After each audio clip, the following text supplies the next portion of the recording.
Back in December, Halo Infinite had a winter update. And within this update, they improved how mouse and keyboard works in Halo. Now, I know a lot of top tier players are going to use controller, but I play multiple other games where I'm primarily using keyboard.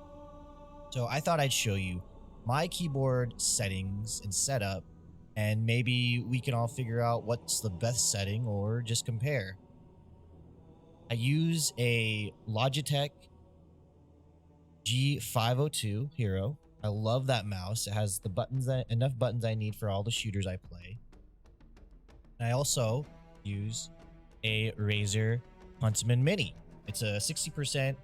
It gives me a lot of real estate for my mouse because sometimes before when I had a larger keyboard, my mouse would like hit the side and I'd actually throw a grenade or switch guns or something.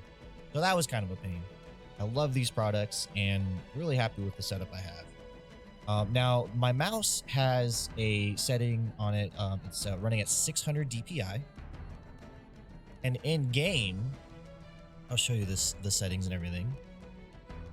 I have hold the crouch on, hold the zoom on, maintain sprint, auto clamber, movement assisted steering, hold to walk, which is my caps.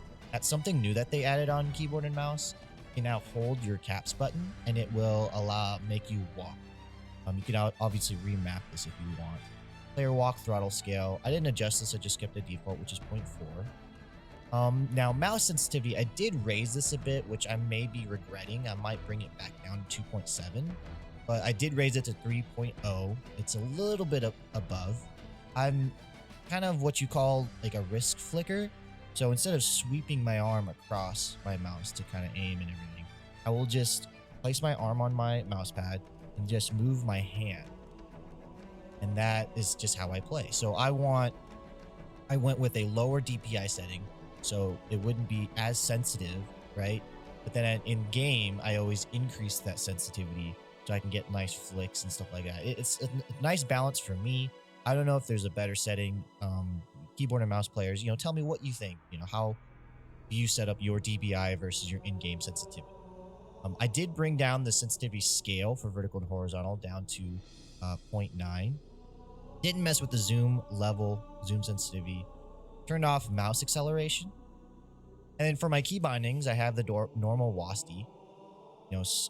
Jump is space. I did move my control to crouch and then C. I actually made melee. Then you can see I kept walking caps. Fire weapon is, the left click. My use equipment is a button on my mouse, which I've mapped to 3.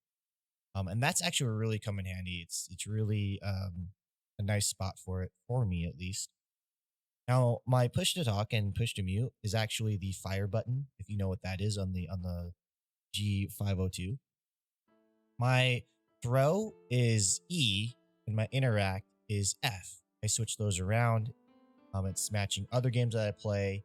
I always had trouble finding where the right place to put melee at. So tell me, do you think C is actually a good place for it? Do you have a better idea, or what is your muscle memory at? X is to drop weapons, switch weapons 2. I don't ever use the wheel because I find out like it just kind of, if I take my finger off of the left click to change weapons, it just kind of is cumbersome for me, so I don't do that. Everything else is pretty much the same. Z is AI scan. Switch grenades is N or B. I haven't mapped any of these and I haven't really seen a need to. I think this is a lot of campaign kind of stuff, switch equipment, all that kind of stuff. Campaign menu. I didn't mess with a lot of these other things either. Did you guys map anything for your vehicle? I don't use a lot of vehicles, and I feel like what I have already set up as default works just fine for me. Like I said, I don't have push to talk. I have another program that just actually mutes my in-game microphone. So I push to mute. That way I can talk to chat and stuff like that without them hearing me. And then if I do need to mute, I just press the button on my microphone for sneezes and stuff. When I played on keyboard and mouse before the update, it actually felt really bad. It just really too loose. Shots weren't really like hitting or lining up or anything like that.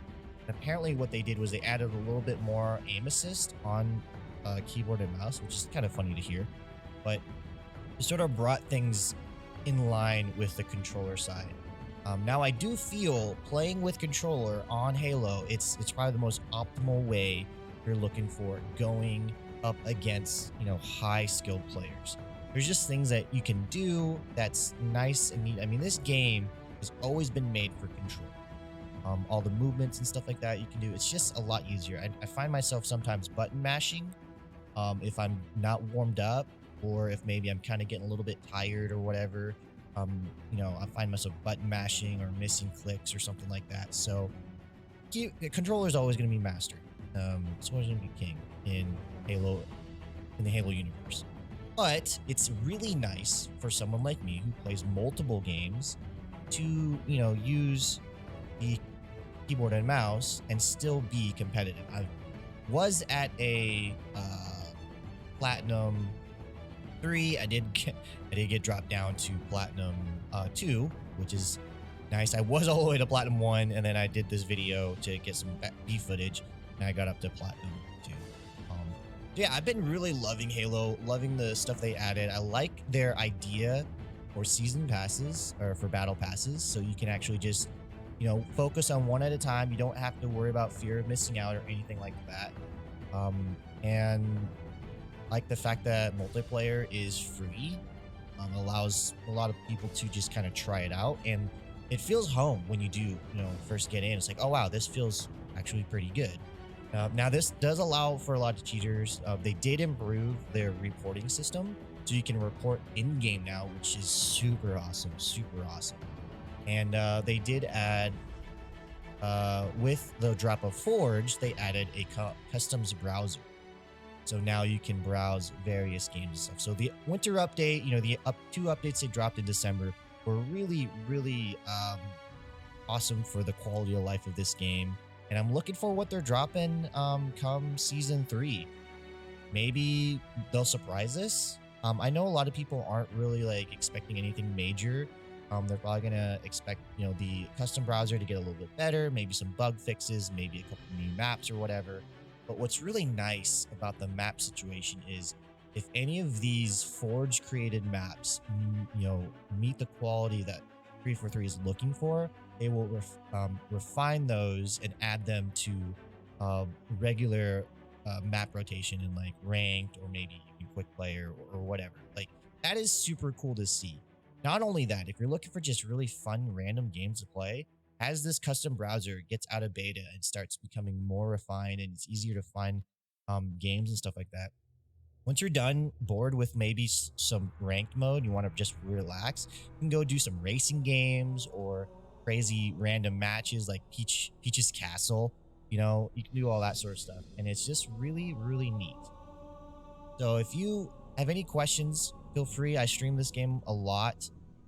Check in the comments, hit the Discord up. We do also play Destiny, and we have weekly raids in the Destiny, you know, game. Don't know why I said it like that, but that's whatever. So stop by, check it out, you know, hit the like button on this video. Thanks for watching. Keep on slaying out there. Lights. They have the lead, but the match isn't over. Ah, I thought I could do it. Thought I could dodge and get away with it. I should dodge out of cover. Or into cover, sorry.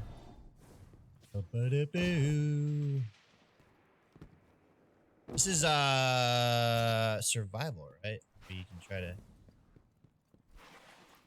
30 seconds remaining. Let me switch to a different one. The moving target of Vorpal seems a little bit better.